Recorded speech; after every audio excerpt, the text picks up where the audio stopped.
awesome. Our homie, Patrick, my homie. I don't sing that song for my own personal, just fun. Yo, what up? Chris Simms here. Yep, that's right. The top 40 is coming. We're going to talk about it every episode, every podcast. I finally ranked my top 40 quarterbacks in football, and I am joined by the great Ahmed today. Thank you very much. It's so awesome to have you. Thank you. Post-Memorial Day. What up? How you doing? You good? I'm good, and I'm glad you're that wearing white shoes today. Like I'm me. wearing white shoes, which I forget. You can after Labor Day, or you cannot. No, you cannot after Labor Day. So you're allowed to technically Before in Labor old school world. It's Memorial Day to Labor Day. Something to do with white is accepted then. Yeah. I really don't even know what the history of that is. From what I understand now, though, the rules of fashion are gone. Like you can wear like green and blue. You can do now. Like purple and right. Mismatching almost pink, is like fine. Cool. Yeah, no, I know. You buttoning your top button? Not cool. No, that's still cool out. as it comes. That's still out. How dare you? That's what still are out. you talking about? I am pumped because we do have the top 40. Right. Simms top 40 quarterback countdown. And from what I understand, though, this has been reduced. Like in years past, you would do 70 or 80? Did it go 80? No, it never went 80. I thought it went 70 only because I boxed myself into a corner with saying, well, because the year the Jacksonville Jaguars went to the AFC Championship game, right? 2 years ago, the 2017 season, you know, early in the year, they were kind of all over the place. And I went on Dan Patrick and he was like, what's the deal with Jacksonville? Why are they all over the place? And I said, well, it's pretty easy. I was like, and people aren't taking into account is they have the 70th best quarterback in football, Blake Bortles. I was like, literally every backup in football is better than him, and that's why they're all over the map. And if the defense didn't play perfectly and the run game didn't play perfectly, Jacksonville couldn't win. So it started from there, and then from there, Stu Gatz and Dan Lebitard got a hold of this, right? And, you know, Stu Gatz, if anybody's ever listened to him, he'd go, oh, I wonder who 69 is. Yeah. And then it became a thing. They reached out to me, and I had a list of quarterbacks already. I'm not going to lie. It wasn't to 70. But they reached out and like, hey, would you want to come and do this? And I was like, yeah, I could do this. I was like, I had to fill in the gap with like 10 or 15 guys, really. And I went from there, and it became a thing. And it's amazing how much of a lightning rod topic it becomes. And you went, Blake Bortles not even in my top 70 quarterbacks, and then you went through the 70, and at 48 was Blake Bortles. No, negative. The best part, this is the best part. I ranked Blake Bortles 70, okay? And of course, I had a bunch of people who hated me, loved me, whatever. But it was good, fun radio talk. Blake was one that hated. Well, I'm sure. And there were some Jaguar fans that hated. And Tony Baselli called in one day and threatened to beat me up. I mean, we had a lot of fun with this. Like he was legitimately pissed off at me. But I don't know where I was going to go with that story. But I had a point. It created a buzz. There was buzz about your top 70 list. It just became. This is the best part of it. Sorry, where I was going with this. So. I say he's 70 all offseason.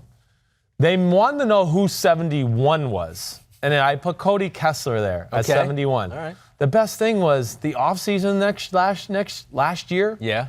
The year after I had made him 70, they went inside 71. It was like they listened to my rankings, were like, let's not get any of the guys ranked ahead of him to cause a stir. Yeah. Let's get the guys that are behind him. Kessler's right behind. Let's sign him. We don't want a controversy. We don't want a quarterback controversy. We don't want number 64 in front of 70. And I've gotten some crap from David Caldwell of the Jaguars, and, you know, I did. But it's part of it, and it's not personal. It really is just football, and that's what I'm trying to do here. Yeah, which is personal when your career is football. It is. I get it. It's personal when you're on the guy that's being talked negatively about or not about your going game, away. about what you do for a living. But that's what we got to do. I took it personal as a player, but not overboard personal. How could you not? Right? Not overboard. I knew we have a job to do. They have a job. Right. And more times than not, they were right. Like, Chris Simms hasn't been playing well, and then I'd see them in the locker room on Monday. I wasn't like, hey.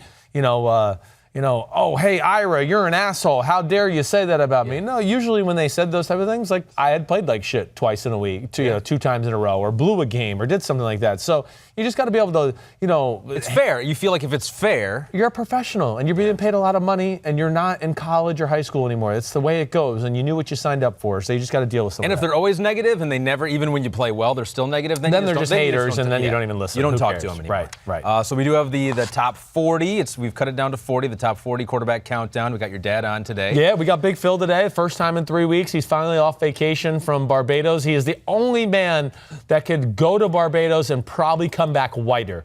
The only guy I know on the planet, he is like Dracula. I mean, and you could ask him some of that. Ask him actually, no, like in all seriousness. Yeah. I want you to ask him when he went outside on the daily basis, how much sunscreen he put on. Did he actually ever take off his shirt in the sun at one point?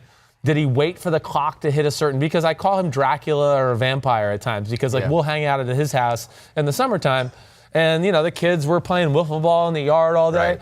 And Dad doesn't come out till like 7 o'clock at night until the sun's like just creeping behind the trees. And if he does by accident, he actually hisses. Right? He'll hiss, and then he'll go back inside. He starts melting. Okay. I'm melting. So I'll ask him about that. Yeah, please do. That'll be fun. SPF 4000. Start it off maybe? with that. Okay, yes, we'll start it off with whatever the strongest one being sold is, as I promised, the one he's putting on. Okay. Yes. So we'll talk to Phil in just a bit, but you want to get right into it? Yeah, let's go. We've revealed 2 already. Yes. On PFT. Right. So 2 are out there, but we're going to reveal 2 more in your top 40 after that. Okay.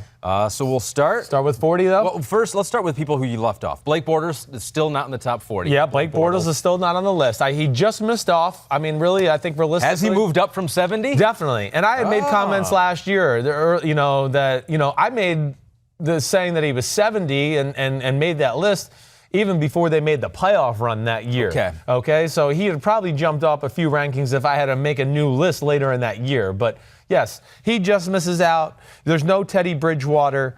Alex Smith, I didn't put him on the list with his injury situation, things like that. I just didn't feel comfortable there, and I don't know if he's ever going to play football again. He didn't make the list. So those are maybe the biggest names per se that are out there that I think people might expect to be on here, but didn't make the cut. We do have some new draftees that made the top 40. I did. I put some of the new draftees. It's projecting. I understand that, but I feel comfortable about ranking some of these guys in front of some of these backups or whoever may be out there. Yes, I do. One of those was not Daniel Jones. He did not make the top Daniel 40. Jones did not make the list, but it was very close. Again, he was another guy that, yes, I should have brought his name up. That was definitely in the running with the Bridgewaters, the Alex Smiths, the Blake Bortles, to where I just thought, ooh, he's right there in that category with those people. All right, should we do it? Yeah, let's do it. 40? Number 40? Number 40. Number 40. Chris Simms top 40 quarterback countdown is Tyrod Taylor. Tyrod Taylor. And listen, Tyrod Taylor, he's done a lot of good things through his career. Certainly has. Kind of been a career journeyman, Baltimore, goes up to Buffalo, does some things there, goes to Cleveland last year, has a decent little start to the year.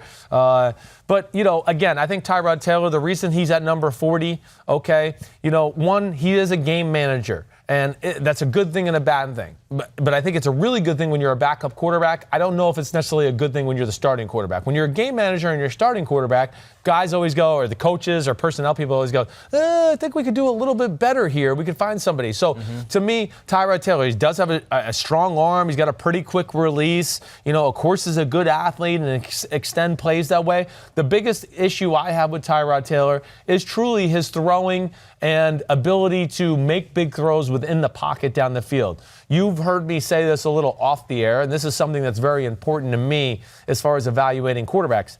Anybody out there listening or paying attention, the bottom stat line for a quarterback does not say it all. I use this example for you. It's about what's there to be had on a weekly basis. And I think that's the reason Tyrod Taylor's probably found himself in a backup position. Okay. He didn't take advantage of what was always there to be had. We saw Baker Mayfield come in for him last year, and what happened right away? Jets game. All of a sudden it was like zing, zing, zing, ball being down the field. It wasn't like they weren't calling those plays with Tyrod Taylor. No, it was Tyrod Taylor's non-aggressive style of play that led them to never hit some of those passes. We saw Baker Mayfield come in, who had a different mentality. It was just like, I see a window, zoom, I'm throwing it in there. Oh, there's another one, zoom, I'm throwing it in there. Tyrod Taylor, because maybe he was brought up in Baltimore and Buffalo a little bit, he didn't want to make the mistake. No mistakes, play through the defense, take care of the football. Yeah. And, hey, like I said, it's a good thing for a backup, but it's not always a great thing for a starter to play that style because you are going to leave plays and yards on the field out there. So it'll be interesting now. Chargers signed him to a 2-year deal, $11 million, $6 million guaranteed. That's quite a bit of money for a backup quarterback, for a guy, a backup to Phillip Rivers, who I know he's played a ton. I guess the average backup for the Chargers has averaged 5 attempts per year since 2006 when Philip took over, and Philip has not missed a start since taking over. So chances are they won't have to use Tyrod. No. But they have perhaps the best safety net in football in Tyrod Taylor. Listen, as I sit here and talk about Tyrod Taylor, do I sit here and go, I probably could have ranked him a little higher? I'm not even going to lie. If I was going to self-scout myself right away. You're already questioning. We're into the first one. You're already questioning. You're right. Well, I am a little bit that way. I know you don't know me that well yet, but I'm always picking at it myself. I mean, whether I get done with this show, the PFT show in the morning, and this one's is iffy, certainly. I get it. But to your point with the Chargers, I think we have to hit on that. Yeah. And I think that's a good topic to hit on at some point here during the offseason. But they got a Super Bowl caliber football team. Do you really want to risk it if Philip Rivers finally did go down and have some backup that's never played in any big moments or has, no experience at all? So to me, that was a brilliant signing by them. Here's a guy that started a playoff game. He's played in a lot of big football games and certainly been around the block. To me, to where that made a lot of sense in making that move. And you're right. I mean, they probably won't play because Philip Rivers is a tough SOB, and he's not tough like quarterback now tough. I look at Philip Rivers and go, like in the 70s and 80s, he would have been tough for that era too at quarterback. He's that kind of guy. You see it a lot too in baseball, and it makes a whole lot of sense. The smart teams will do that. They'll look at their roster and they'll go, okay, we have an elite center fielder. We have nothing behind him. Yeah, right. And so where are we most vulnerable? Yes. Where could it go wrong for us? And I guess for most teams, that is the quarterback position. Right. If your quarterback gets hurt, for most teams, it could really go south. But they've made the decision that we're going to protect ourselves a little bit here. Well, and just you don't want it to go too far south. Like you said,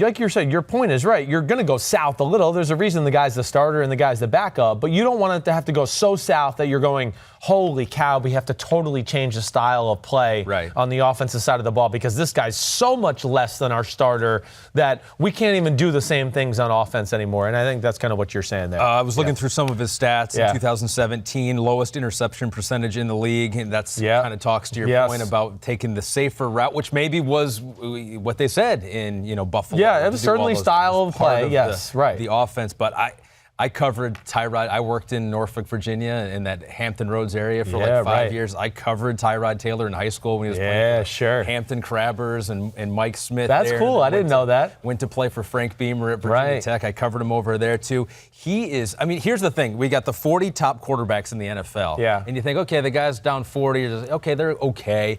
I mean, he was so good, and he is so good, obviously. Right. He was so good in high school. No one even could come close to him. He could do whatever he wanted. He could throw it. He could run. He could probably run for 300 yards every single game in high school. He was that dynamic of an athlete. He wasn't up there. It was just recently after Michael Vick played in the NBA. It wasn't quite that, and so I think that it almost hurt his luster a little in Virginia. It really did. Because he was an athletic quarterback, but not compared to Michael Vick. I mean, no one is compared to Michael Vick. And so it almost did hurt him. I know. I agree. He's pretty good. But he's not Michael Vick. No one is Michael Vick. Tyrod Taylor is so good. And so, I mean, coming out of high school, he was the top dual threat quarterback ranked. And so he's been on the radar for a long time. He has. And so Tyrod Taylor is 40.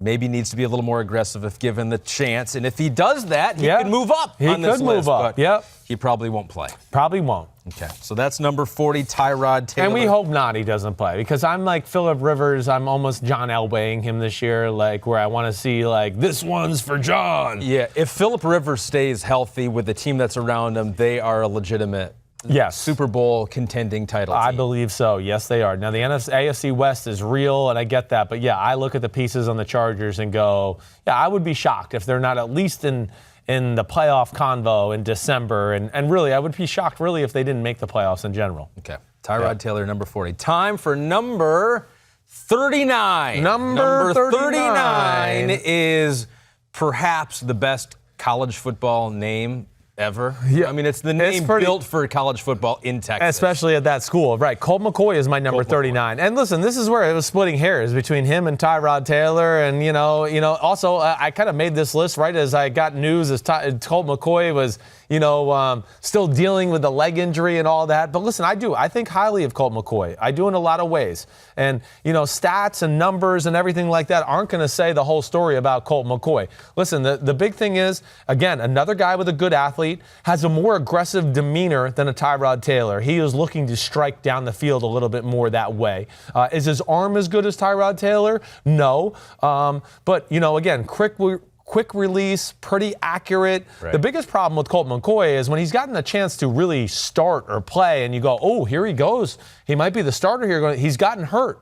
A few times throughout his career, twice with Washington as he's going to have a chance really to kind of take over. So I think that's really been the biggest downfall. But, I think a lot of it with the Colt McCoy, too, he's a smart kid. He works hard. He understands the system. You heard what Jay Gruden said in the offseason. He's really kind of said it the last 2 or 3 years where he'd been very comfortable with Colt McCoy having to be his backup quarterback. He talked about early in this offseason he would have been comfortable with Colt McCoy going into the season as a starting quarterback. Sure. So that tells you what they think of him as a player. He's one of those guys that's, I think if he got a chance to prove himself without getting hurt a few times, he would have got a chance to maybe go to a lower level team, right? That was like, we don't know who our quarterback is, or maybe we need a bridge gap starter. He could have been that guy to maybe prove yourself that you can be an NFL starter as we drafted a guy that might take your job in a year from now, but then maybe you can go somewhere else and be that kind of guy.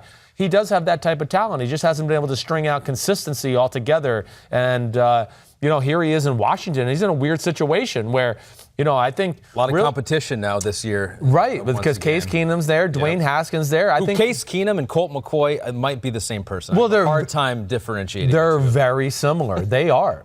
No joke. And just for full disclosure, Case Keenum's going to be on this list. He's obviously not here, but they are very similar in style of play, skill set. I just think Case Keenum may be a hair better in all of those. But I think until they realized Colt McCoy wasn't going to be okay with this leg injury and they couldn't risk maybe any, oh gosh, he might not be ready for training camp. I think they were going to stand pat with Colt McCoy and then drafted Dwayne Haskins and just go, let's go into camp like this. But because of the McCoy injury issues and everything like that, they did sign a Case Keenum. And now, I don't know, Colt McCoy could be trade bait. He could get released at the end of training camp. There's a number of ways this could go. So looking through his career, it's been, like you mentioned, an interesting up and down career. First 3 years in Cleveland, won 6 of the 21 games he started, which for Cleveland is actually a pretty good percentage. Yeah, well, they were a disaster at that point. I was like, oh, he won 6 of them. That's good. Right. He's actually probably one of the most successful Cleveland Brown quarterbacks in recent history.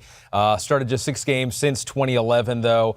4 years now with Washington. Did start a few games last year. Was in that Thanksgiving Day game. Yep, and he didn't play well in that game. Really was. That was the tipping point for almost both of those teams, where it was after that Washington won one more game the rest of the way. They were after that game. They were both tied 6-5. Yeah. Dallas lost one the rest of the way, and so that really was a tipping point. Yeah, Washington was just, that was the end of the road for Washington. So many injuries on the offensive line. They had across the board guys hurt at receiver, running back, and Colt McCoy did not play good in that game. Then looked better in the next week against the Philadelphia Eagles. And broke his leg. He slides and breaks his leg, and then you go, uh-oh, and now he's going to start back at square one once again. He is going to be healthy, though. He does think he's going to be fully healthy. Sounds like it. Camp, so he will get a fair shot to compete with Case Keenum and Dwayne Haskins as well. But, I mean, it just was the incredible college career for Colt McCoy that really put him on the map. The 4-year career at Texas, 13,000 yards, 112 touchdown passes. Damn. Almost as many as Chris Simms when he was there. Almost double. He had a few more. Yeah. What would be your Texas power ranking? At quarterbacks? All the former Texas quarterbacks of all time that they've had. Where's Colt McCoy in that list? Well, I think if we're going to just take Texas quarterbacks, right? All right, I'm taking Vince Young 1. Vince Young is pretty clear one. Pretty clear one. I mean, I don't know if you can really argue any Texas quarterback had a better year than Vince Young did in 2005, let alone maybe the greatest game we've ever seen any college quarterback have in that Rose Bowl game against the USC Trojans. So, to me, I would go Vince Young 1. I would probably go James Street, number 2. Oh, James Street. Okay. I wasn't familiar with James Street until I looked it up. Yep. Played from 67 to 69. Right, on 2 national championships. Undefeated as a starter, 20-0. So that's pretty tough to beat there. I mean, only a magical year by Vince can basically upstage that. Normally when we do like a power ranking now, the year is 2019, I don't allow anyone that played before like 2008 usually, but I'll allow it. You'll allow this? Yeah, well, it's Texas. We got a long history. But James Street, who's the father of Houston Street. You might remember him, the pitcher out of the Oakland A's for a while, right? So, I would go James Street 2. I would go Colt McCoy 3. And then I'd probably go Chris Simms 4. Oh, you make the top 4. I don't know. I feel like I got to make the top 4 I think you're definitely there. in the top 10. You think I would definitely put you in the top 10? 10. 100%. Thanks, I'm 100% sure. Thanks, friend. You know how I would throw it? Bobby Lane. Oh, damn. From what am 44, I thinking? 47. I'm wrong. You're right. I'm not number 4. I'm farther down. I'm 5 now. You're moving yourself down already. In fact, we might have to move Colt down too. It might have to go Vince, James Street, Bobby Lane, Colt McCoy, then Chris Simms. You know, I'm partial to Bobby Lane because growing up in Michigan and a Detroit Lions fan, sure.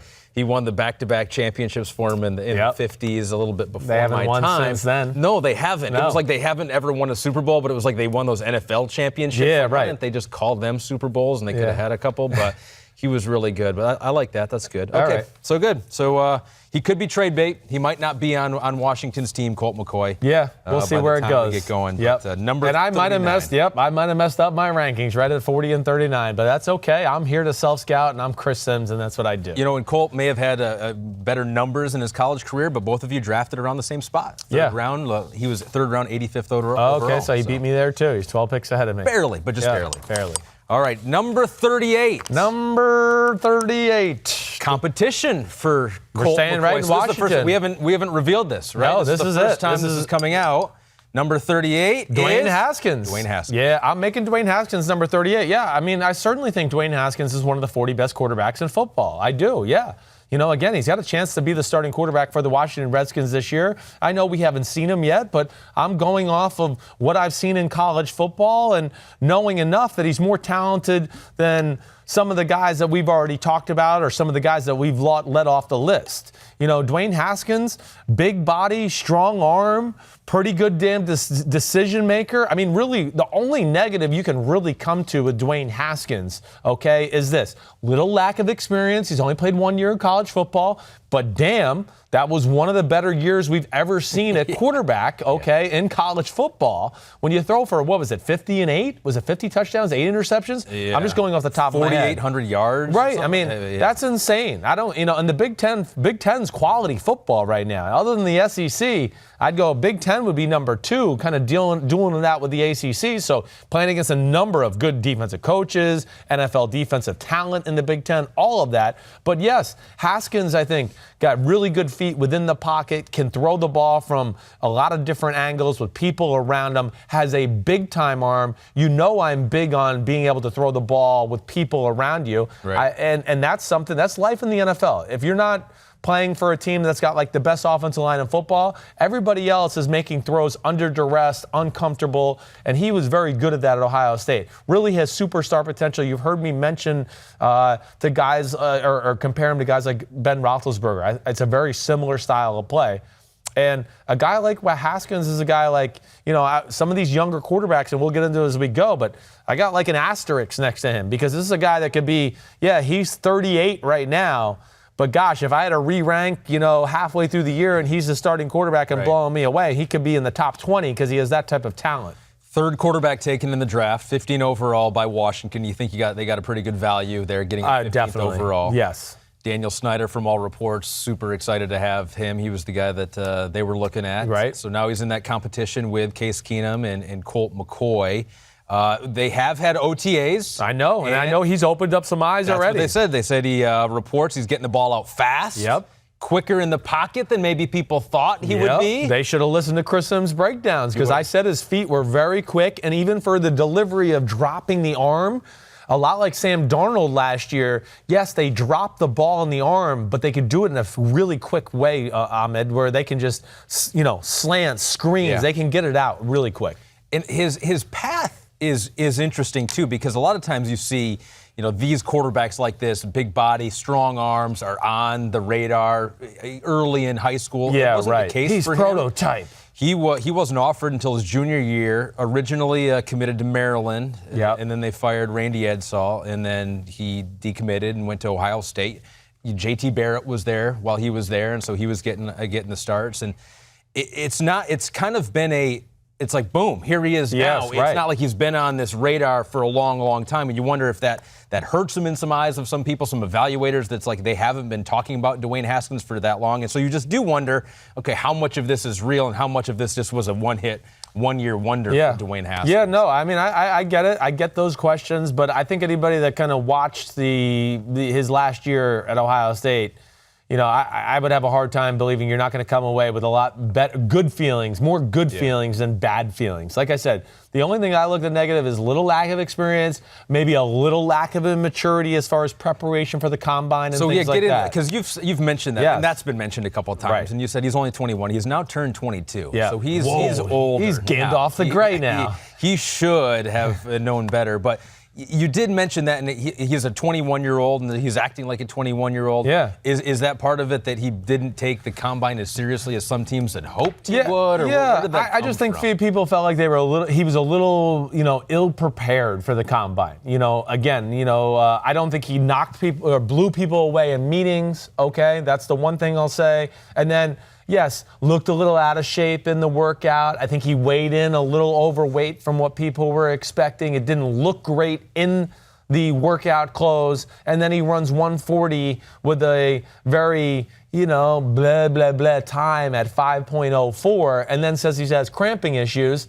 These are NFL Army sergeants who are like, what? All I do is think about football every day. How are you not ready? Was it ever one of those where they question how much the player likes football? I don't know. I never heard that. Okay. Not at all. I think more people like Dwayne Haskins. They really did. They thought he was a great kid. They love the talent. I think the thing that I always have people come back to me is he's 21 and he acts like he's 21. And I knew what they meant. They weren't trying to say it was a negative. We don't think he's a bad guy, stupid, anything like that. But, there's been 21-year-olds, like we'll say with Andrew Luck, who was 21 going on 39 already. Yeah. You know what I mean? So that's what they mean. And that makes coaches feel a little more warm and cozy at night than a guy who's 21 who actually acts 21 playing the quarterback position. Well, now he's 22. Whoa. And so he needs to step up. He needs to wisen up. He was, and I didn't realize this, and you guys probably talked about this, he was the first Big Ten quarterback taken in the first round since 95. Holy crap, no. You know what? Kerry Collins at Penn State. Penn State. Yeah, right. There have been some good quarterbacks out of the Big Ten with Tom Brady and Drew Brees and Russell Wilson, none of them in the first round. Yeah, that's crazy. That's a good stat. I didn't even realize that. You can use that one now going forward. Thank you. And so we did the Texas power rankings for quarterback. What about Ohio State? And so I've got some names for you. Oh, yeah, here. please do. Let me you text my dad just to tell him we're going to be like 5 minutes late. Because this is a good conversation. It is. Oh, that's right. Okay, well, I'll speed this along. Yeah, don't worry. You're good. Troy Smith. Yeah. Terrell Pryor. Right. I think they're like 1 and 2. Although the year that Dwayne Haskins had, no one beats for that 1 year. For 1 year, he's number 1. That's pretty strong. You're right. Career. I looked up Joe Germain in there too. Yeah, Joe Germain's was good. How about the guy that won the national championship? Craig Krenzel, right? I'm partial to him because that was around when I was right. He got 2 years as a starter there. But I mean, MVP of the Bobby Hoying back in the day. Yep. Arch Sleester, who was a first-round pick. You left him off your list, didn't you? I did. Yeah, how dare you? He's not on. Yeah, Arch Sleester, who had a gambling problem, who ended up. That's why I left him ended off. up in jail. Yeah, I'm sure. I don't condone that, and so I had to. Gosh, that actually is a really good power rankings. Actually, Troy Smith, Terrell Pryor. Yeah, I know. I think Troy Smith would have to be number 1. Though, I think so too. That was a pretty damn impressive career he had at Ohio State. Okay, there's 38. All right. And so we got one more, another reveal, and it is another quarterback who was just drafted in this most recent NFL draft. Number 37 is? Drew Lock. Missouri. Denver Broncos? Yes. Yep. I mean, hey, listen, I thought he was better than Dwayne Haskins coming out of the draft. I thought it was very close. So, I've ranked him slightly above a Dwayne Haskins. Now listen, Drew Lock, another guy, I don't expect him to play at all this year. I think it's going to be Joe Flacco's job. I think Joe Flacco has still got enough talent there to hold a guy like Drew Lock off. And they want it to be Joe Flacco. And they want it to be Joe Flacco. Exactly yeah. right. They're paying him $20-something million. They don't want to pay him that to hold the clipboard on the sidelines. So they're going to give him every right to fail in this situation. And I do think they're kind of building something a little better than people want to give it credit for in Denver, too. But Drew Lock, just getting back to that. Yeah, I see big-time talent in Drew Lock. And I know there was a lot of teams in football who had Drew Lock as their number 1 quarterback on the board. I mean, we heard that John Elway, had Drew Lock as at least ahead of Daniel Jones on the board. I think he had Drew Lock as the number 1 quarterback on their board. Wow. So they got him in the second round. But regardless, Drew Lock, there's a number of things I like about him. Again, athletic as can be. I mean, I don't want to say as can be. He's not Kyler Murray or Michael Vick, but extremely athletic to where he's going to run out of the pocket and make some big-time plays on the run or running out of the pocket, setting up, and maybe throwing a laser across the other side of the field. He kind of got that John Elway, Aaron Rodgers type vibe, Patrick Mahomes, as far as when it comes to backyard school type football. He can do that. He is a very accurate thrower, natural motion, very fluid, can get it out of his hands. You want to talk about throwing it sidearm, throwing it, fading away, whatever it may be. The only knock on Drew Lock that people are going to go, it's not experience. Really, the knock on him is going to be last year he had some questionable decisions at times where he threw some dumb interceptions. Now, their offense was not very good last year, and they were coached like crap too. There's just nothing else I can say. It was one of the most unimpressive offenses I saw. So that didn't help him out. When he was coached a little bit better the year before, he led college football in touchdown passes. I think he threw for 42 touchdown passes and 10 interceptions. So coaching does matter. The talent of your team does matter. And they were in the SEC where they weren't the most talented team in the SEC. He had to push the envelope on a weekly basis if they wanted to win football games. So, some of the knocks about him coming out in the draft, I think are not fair all the way, but I think Drew Lock's got big-time talent. I got to pick up my pen. 4-year starter, over 12,000 yards, 99 touchdowns, career completion percentage of 56.9%. That's lower than you would probably like, so accuracy concerns. Well, yeah, I don't have accurate concerns. It could be the offense. It could, exactly right. I went through this, again, if he threw the amount of screens Kyler Murray did at Oklahoma, it would be a lot closer in completion percent. And that's not a knock on Kyler Murray. I'm just saying, I had this same argument with Baker Mayfield and Josh Allen the year before because I broke it down and Baker Mayfield threw 69% and Josh Allen threw at 56%. And I went down and broke down screens from every one of their games in their college year. Baker Mayfield got to throw somewhere between 9 and 11 screens every game. Josh Allen got to throw 1 and 3. Yeah. If you just took those completions there, their completion percentage was going to be like the exact same. So sometimes that's where completion percentage gets a little bit more made of a big deal. It's about the offense and sometimes what the offensive coordinator's delivering that's easy for the quarterback too. I think it was for the first time when you talked to him on this podcast, he revealed that John Elway had talked to him. He had been in contact with John Elway. Yes. And that he really enjoyed that meeting and that John Elway was very high on him. So what do we think? John Elway got his quarterback. He was ranked number 1 on his board. Right. What do we think about the history now of John Elway as a GM? Because he drafted Paxton Lynch first round in 2016. Right. Trevor Siemian was a 7th rounder, but that didn't necessarily work out. Right.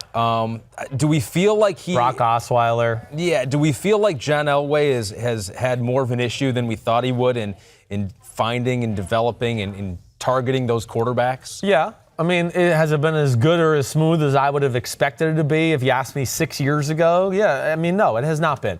First of all, John Elway does get some credit for bringing Peyton Manning into Absolutely. town. He had the vision to go, wait, we went to the playoffs the year before with Tim Tebow, and that was a great story, and we went to the divisional round, but we got absolutely annihilated by the New England Patriots in that divisional round, to where he looked at it and he said, there's no way this team can go any farther. We maxed it out with Tim Tebow. Yeah. We pulled off 9 miracles and pulled 7 rabbits out of our ass this year to go to the playoffs. But that's what Tim Tebow does. He could have done that for his whole career. Yeah, right, sure. But that, to me, took a lot of guts to make that move, to go, because, hey, we're talking about a guy with like Mike McCagnon with the Jets, where I wanted to go, he had a year like that with Ryan Fitzpatrick, where they pulled like 9 rabbits out of their ass, where you make the next move, go to the next guy. And then it didn't work out with, Ryan Fitzpatrick. This is the same type of thing.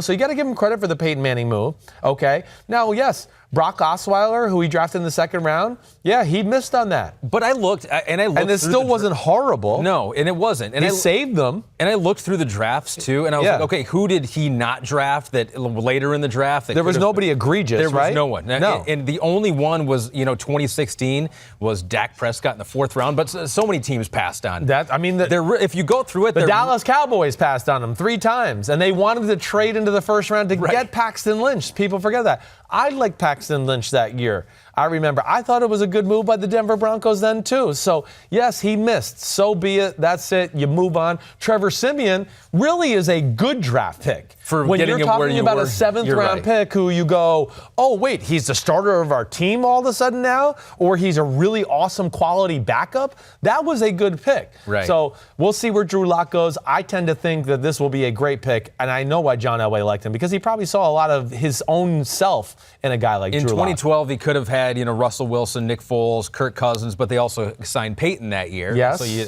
don't necessarily need, he thought I had Peyton for the next 2, 3, 4 years. So I think that's almost a little bit of a bum rap for Elway. There aren't many egregious.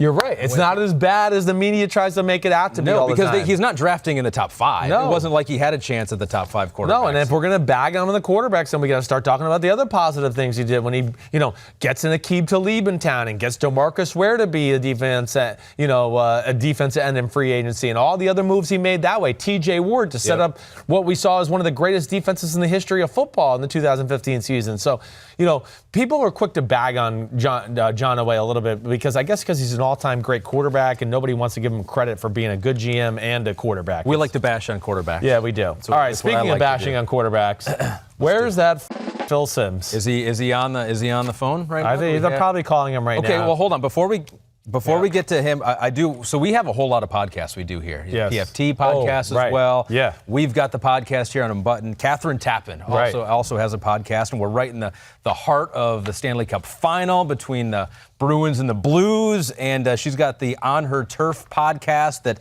she's been doing for a couple of years now. Yeah, right. Going strong. Has NFL legends on there. Amy Trask led the business operations for the Raiders for years and years and years with Al Davis. I was listening to that podcast a little while ago, and Amy talked about how she got into shouting matches with Al Davis. Just really interesting stories from a lot of the men and women throughout sports throughout the years here, the past few years. And so it's another podcast we do here on our NBC Sports. Catherine is awesome, first of all. I mean, she's got a great feel for all sports. She loves it. She lives it. She is like total sports nerd.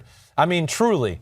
I fly back with her from Notre Dame on Saturdays, and I mean, we sit in the seat, and she's reviewing how she did on TV. She's right on looking at every sports story in the world. I'm like, yeah, can't you take a break for like 4 seconds, lady? Grinder. Over there, but she is. She's a grinder. She's got a great way. She's got a ton of connections through sports. Got a lot of great stories. And she's a cool chick from Jersey, and I'm a little partial to those chicks from Jersey. Oh, absolutely. Yeah, you move them up in your power rankings all the time. The latest episode, she's got Olympic ice hockey gold medalist Hillary Knight, Kendall Coyne Schofield, who's married to Michael Schofield, starting right guard for the Chargers as well. So a lot of cool stuff on the On Her Turf podcast with Catherine Tappan. All right, time to welcome in Dad. Yo, let's do it. Can I call him Dad too? Yeah, you can call him Dad. Call him whatever you want. Disrespect him. Do whatever you want. Phil, are you there? Ahmed, I am here. Hey. You can disrespect me. I don't care. I would never have a desire to do that. Listen, finally I heard my son say something that was true on these podcasts. He is a nerd. We just haven't decided what category to put him in. Right, what kind of nerd. Yeah. So, hey, first of all, welcome back from Barbados. Correct. You were in Barbados for a while. Yes, I was. People laugh at me. I go to sunny places for vacation when I don't go in the sun. So that's really... So that's what I want to know. How many times were you in the sun? And if you did, what was the SPF value of the sunscreen when you went? I had baby sunscreen on. It was like glue. It was unbelievable. I put it only on my face because I wear long sleeves with my collar turned up with a hat with flaps that fall down to my shoulders, and I walk in the water. I know people are laughing, and I couldn't give a crap. Just look at my big old ass as I walk in the water, and that's it. I don't care. You're not alone. There are a lot of people like that as well. But I do want to know. So why do you hate the sun so much? What do you have against the sun? I have tremendous sun. I have skin problems everywhere. From head to my toe, it's either been operated on, removed, burned, this, that. I mean, Christopher, he knows. He has seen me. Yes. Sometimes I look like, I'm about 1 day away from death because I've got stuff peeling off of me everywhere just trying to combat it. It's worked. It's been a struggle. Okay. So the sun has been bad to you. I don't blame you. Yeah. Fight back against the sun. Absolutely. And I go swimming at about 5 o'clock because down there the sun goes down about 6. So the sun heat is done. And, hey, come on. and I'm in the water the whole time, and it's great in that hour, and we have a good time. I find ways to keep busy. It's amazing. I read, do this, go to the gym, hang out, sit on the umbrella, talk to them, whoever's with me for a few minutes. My wife, I had my son go with me with his girlfriends. That was great. We had a great time, and hey, just sit at the table, bring the food, baby, so that was good too. So it was all good. Well, welcome back. Welcome back. All right, here we go. Back to work. All right, so back to work. All right, so hey, Dad, the first thing I want to hear you. I mean, the late great Bart Starr passed away this weekend at the age of 85. So we gotta pay our respects there. But it's something I talked a little bit on PFT with Mike Florio today. Just we lose the greatness of some of these old-time quarterbacks at times because there's not NFL films and all these highlights all the times to show what they are. The numbers don't look as sexy. So I would love to hear your take on Bart Starr and what he was as a player and everything he brought to the game. Well, he was such a nice person. He was very religious, treated people the right way. I met him many times. He gave me a little speech about, what I needed to do as a quarterback to make the team come along early in my career because we were terrible. And so that was really cool. And I think the big thing about him, I heard you say it this morning, so true. He was physically more gifted than we think and we don't give him credit for. Right. He was a very good thrower of the ball and, in an era where the climate change is different now because he played in Green Bay and they probably had one sunny day a year. Yeah. And the rest of it was snow, wind. I mean, he played, and I remember him growing up. He played a little bit. I was very young, of course, but I still remember it. Always bad weather. You're right, we didn't even get highlights in, but just a better quarterback, and it's kind of sad. And I heard the numbers you were talking about, and that's probably another reason why it's not talked. The numbers have changed so drastically, and the big thing I heard you guys say, which was really cool, he played in an era where he called all of his own plays. Yeah, right. And many good stories. Just one quick one, the Ice Bowl. He's on the sideline. It's the last play. What are they going to do? They're going to hand it off. Oh, I forgot the guy's name. He worked on Wall Street. The running back. Jim Taylor? No. Not Paul Horning. Chuck. I'll pull it up. So go ahead. Chuck Mersine. Okay. Yep. Oh my gosh, you got to give me some money for that one. That was a good one. But Bart Starr sees that the quarterback sneak could be there, so he takes it. But on the sideline, talking to Vince Lombardi goes, well, what do you think? He goes, well, we can run this play, or I can quarterback sneak it. And Lombardi goes, well, get it done. It's cold out here. Let's go. And he turns and walks away from him. And that's the exact words that he told. Can you imagine that? Well, just call it. Let's win this thing and get out of here. I'm cold. And, it was that was really cool. But he was, again, you said it, didn't get the respect. Won those championships because it wasn't Super Bowls, not going to get the credit there either. But really just a change in era, a change in a lot of ways of professional football.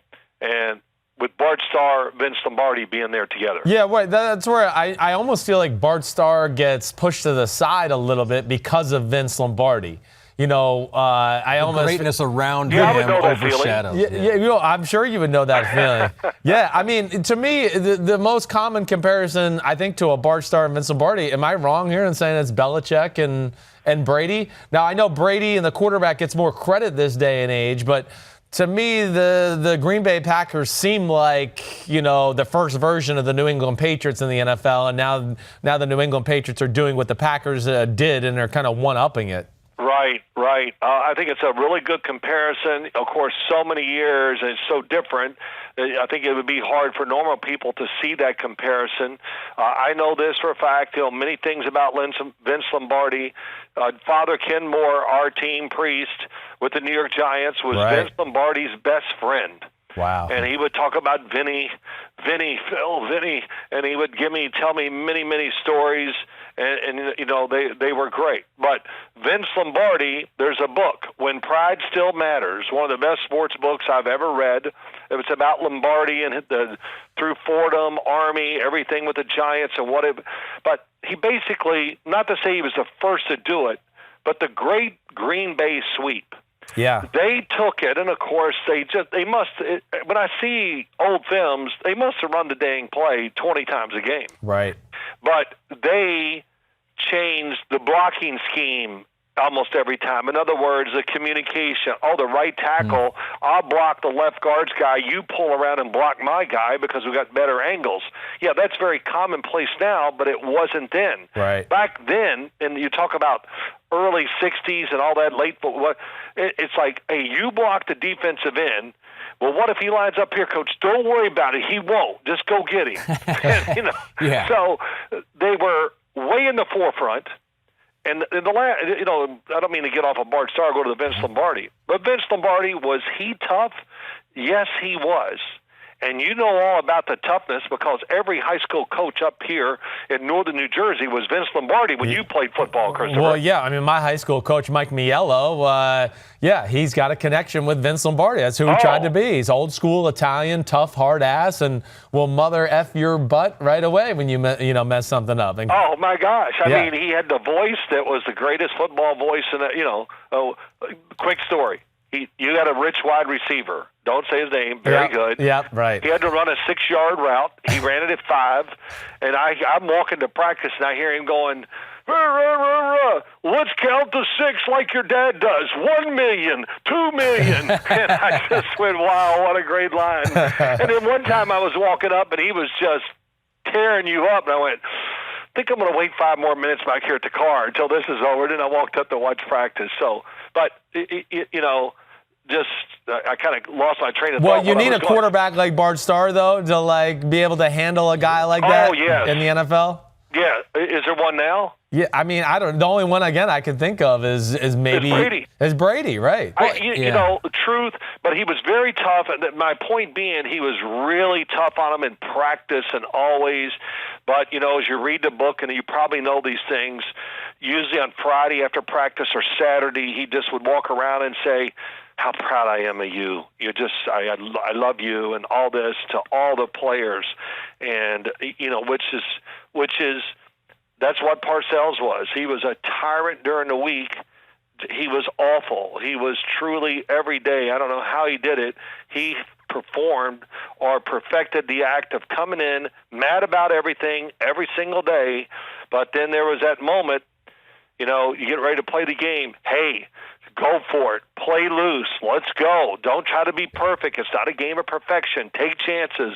On and on. It's so. And Vince, that comes from the Vince Lombardi book. Right out of the book when you read it, he did the same thing to his players. He buttered them up before the game to make them feel great, so they could really perform up to their talent. When you're born in 1955, so I know some of these Bart Starr years, you were still a young kid. But when you were getting up there, 10, 11, 12, 13 years old, was Bart Starr the guy at that age? Or was there anybody else? I mean, did Joe Namath or Len Dawson or Sonny Jurgensen or anybody else jump into that conversation? What was just take us back to that time. Who did you want to be? Who was your guy? Well, by the time I really got into it where, this is the guy, there was 2 guys. It was Terry Bradshaw and Roger Staubach. Okay.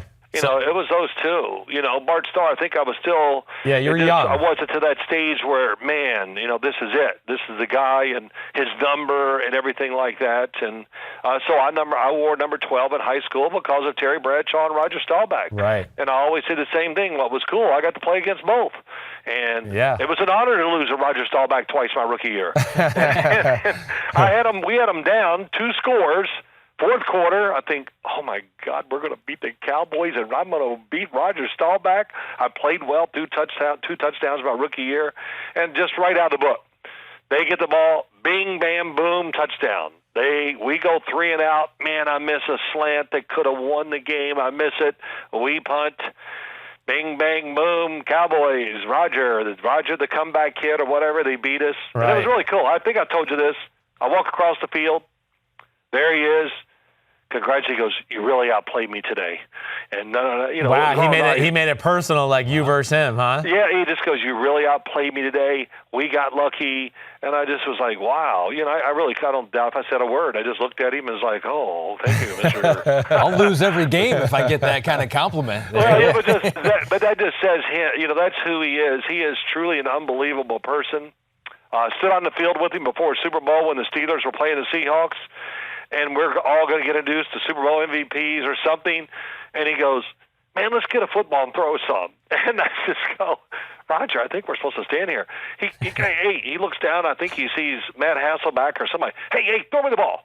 And he throws the ball. Roger starts throwing the ball around, and, that's him. He was just truly just one of those guys. So pretty cool. I love hearing about the quarterback, because I think it was a different time. Obviously, it was a different time. We got the numbers on Bart Starr when he retired. He was 8th in football in passing yards. Right. He is now 77th in football in passing yards, and so they throw so much more now. But as far as like the leadership and calling the plays, and the quarterback position just means so much. It still means a lot, obviously, but it seems like it means so much. Well, just think of this before you talk, Chris. Just think of this. They had to manage people more than ever because, feelings are hurt, throw me the ball, this and that. It probably, as it wasn't as prevalent back then as it is now, where guys are so worried about their numbers in the game. They don't care if they win or lose a lot of times, as long as I get my numbers and things like that. So they were managing the game for the coaches, but also all those players and so that's. Well, I actually called my own plays my rookie year, the second half of the game against the St. Louis Cardinals at the time, and I couldn't wait. He goes, all right, you got it. I'm like, man, I'm ready. And I got in the huddle, go, damn, what am I going to call here? Right.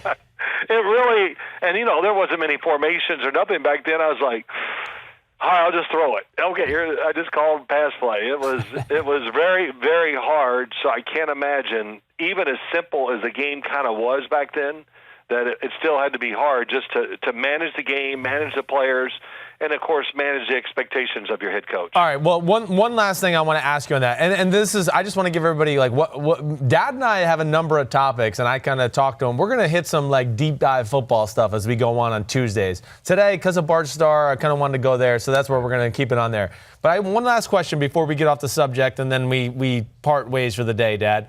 When did the quarterback managing of the position change? I've heard you so many times. We're talking about Bart Starr today, of course, and it wasn't always about completion percentage, and I never throw an interception. Gosh, the year they won their second Super Bowl, I was looking at his stats. He threw 9 touchdowns and 17 interceptions.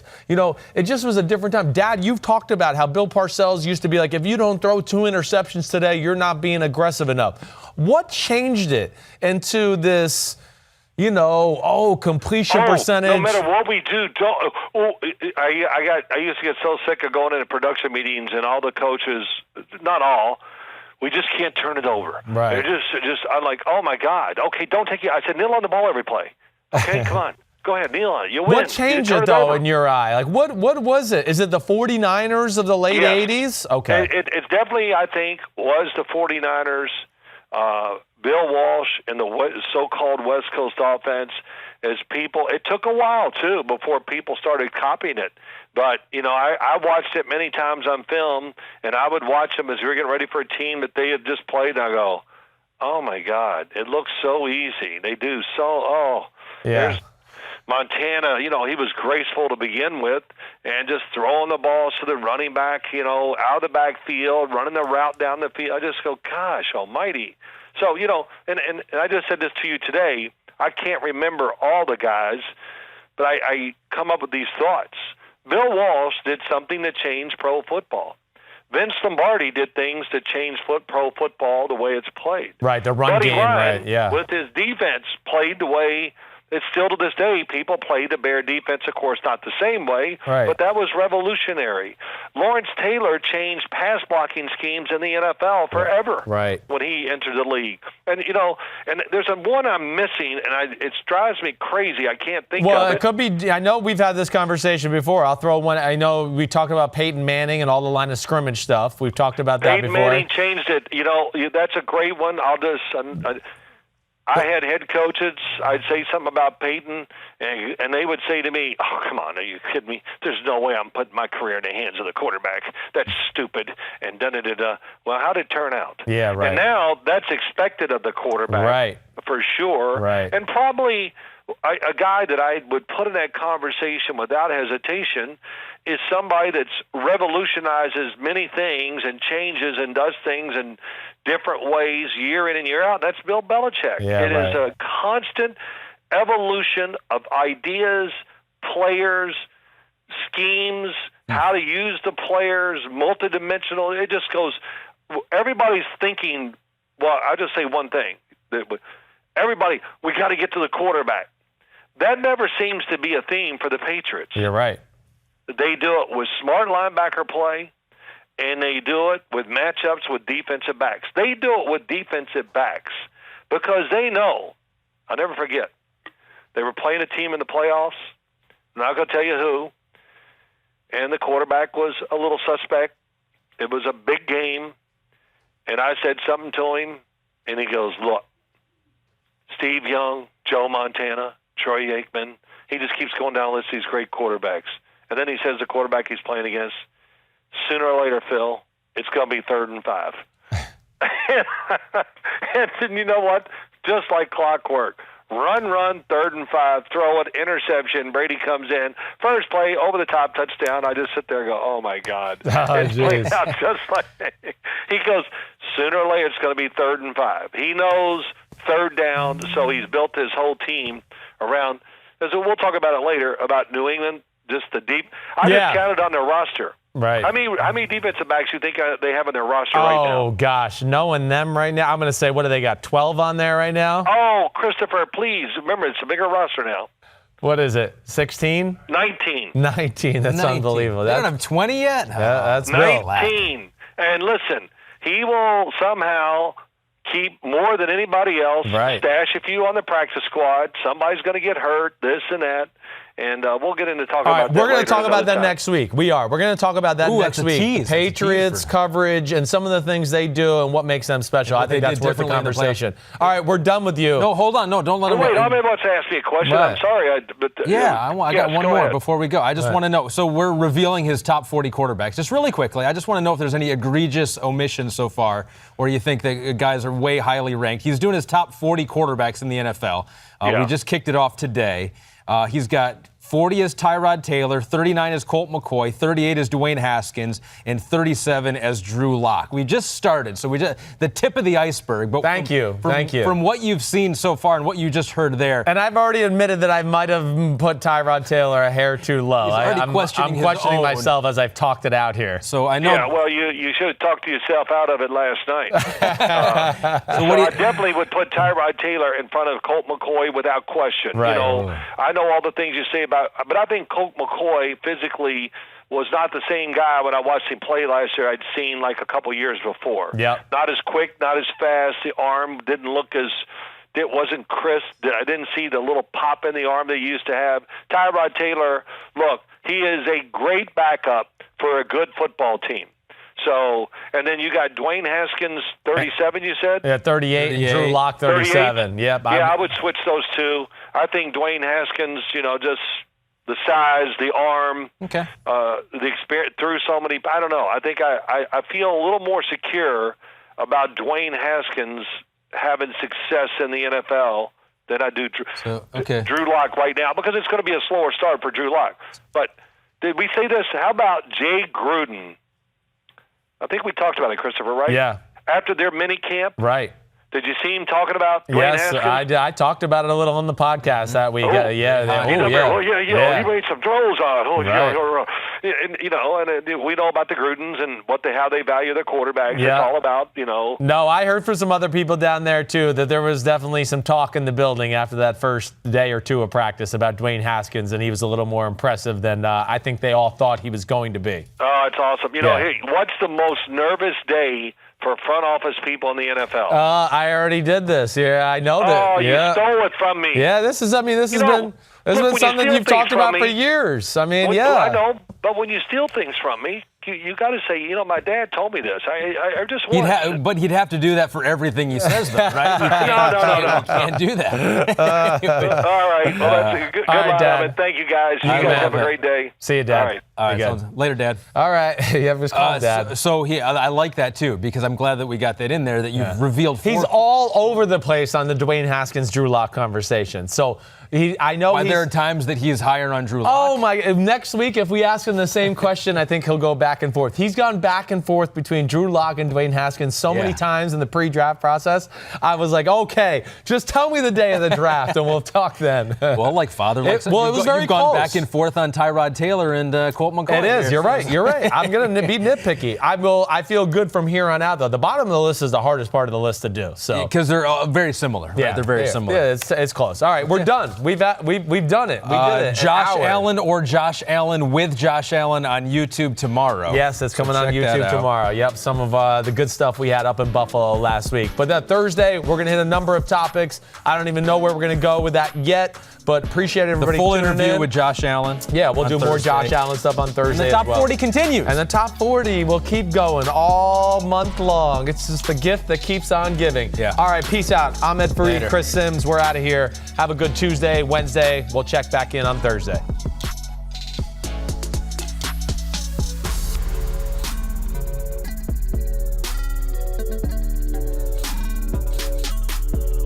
Yo, what's up? Come on, man. Subscribe on YouTube to Chris Simms Unbuttoned Podcast. I need you. Please hit the subscribe button, please.